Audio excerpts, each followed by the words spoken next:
ओशो ने अपने डिस्कोर्स मैं मृत्यु सिखाता हूँ में मृत्यु को आम धारणा से बिल्कुल भिन्न बताया है। जहाँ समाज मृत्यु को भय, दुख और अंत के रूप में देखता है, वहीं ओशो इसे एक गहरा और सुंदर अनुभव मानते हैं। उनके अनुसार मृत्यु का अर्थ जीवन का अंत नहीं है, बल्कि यह जीवन के अगले चरण की शुरुआत है। ओशो मृत्यु को एक ऐसा दर्पण मानते हैं जिसमें देखकर व्यक्ति अपनी वास्तविकता और अस्तित्व की गहराई को समझ सकता है। ओशो कहते हैं, मृत्यु अंत नहीं है, यह एक द्वार है। यह पुराने को समाप्त करके नए की संभावना को जन्म देती है। जो मृत्यु को समझ लेता है वह जीवन को भी समझ सकता है। समाज मृत्यु को हमेशा डर, अंधकार और नकारात्मकता के रूप में देखता है। धार्मिक परंपराएं और सांस्कृतिक धारणाएं मृत्यु को एक दंड या पाप का परिणाम मानती हैं। ओशो कहते हैं, मृत्यु से भागना जीवन से भागने जैसा है। जब तक तुम मृत्यु को नहीं समझोगे, तब तक तुम जीवन को भी नहीं समझ सकते। मृत्यु के प्रति भय और अज्ञान के कारण लोग इसे समझने की कोशिश नहीं करते। ओशो कहते हैं कि मृत्यु के प्रति दमन और अज्ञान व्यक्ति को सतही जीवन जीने पर मजबूर करता है। मृत्यु का दमन करने से जीवन में गहराई नहीं आती। मृत्यु को समझो और यह तुम्हें जीवन की सच्चाई तक ले जाएगी।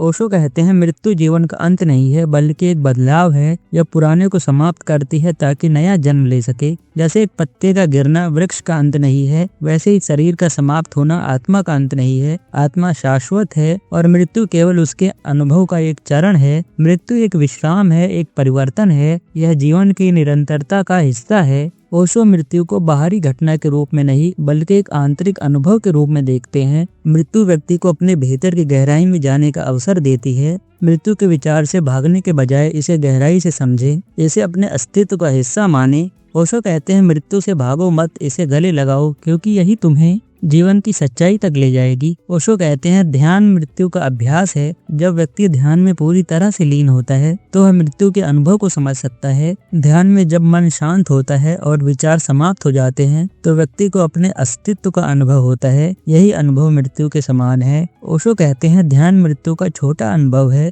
जो ध्यान में मृत्यु को समझ लेता है वह जीवन को भी समझ लेता है। मृत्यु अहंकार का अंत है। जब व्यक्ति मृत्यु को समझता है तो अपने मैं को छोड़कर साक्षात आत्मा का अनुभव करता है। अपने भीतर के मैं को पहचाने, ध्यान के माध्यम से इसे समाप्त करने का अभ्यास करें। मृत्यु अहंकार का अंत है और आत्मा की शुरुआत है। जब व्यक्ति मृत्यु को समझ लेता है तो वह जीवन को पूरी तरह से जीने लगता है। मृत्यु का अनुभव उसे हर पल को मूल्यवान और पूर्ण रूप से जीने के लिए प्रेरित करता है। जैसे मृत्यु के विचार से व्यक्ति को वर्तमान क्षण का महत्व समझ में आता है, वह जीवन को डर के बजाय आनंद के साथ जीता है। मृत्यु को समझो और यह तुम्हें सिखाएगी कि जीवन को कैसे पूरी तरह से जिया जाए। ओशो कहते हैं कि मृत्यु का स्वागत करने से व्यक्ति जीवन के प्रति निर्भय हो जाता है। यह उसे शांति और आनंद का अनुभव कराता है। मृत्यु के विचार से डरने के बजाय इसे स्वीकारें। ध्यान और जागरूकता के माध्यम से इसे समझें। जो मृत्यु का स्वागत करता है वह जीवन का स्वामी बन जाता है। ओशो कहते हैं, मृत्यु जीवन का सबसे गहरा सत्य है। जो व्यक्ति इसे समझ लेता है वह जीवन को पूरी गहराई और स्पष्टता के साथ जी सकता है। मृत्यु को समझना जीवन का सबसे बड़ा ज्ञान है। जो उसे समझ लेता है वह हर पल को शांति और आनंद के साथ जीता है। ओशो कहते हैं कि मृत्यु पुनर्जन्म का आरंभ है। यह आत्मा के लिए एक नई यात्रा का द्वार खोलती है।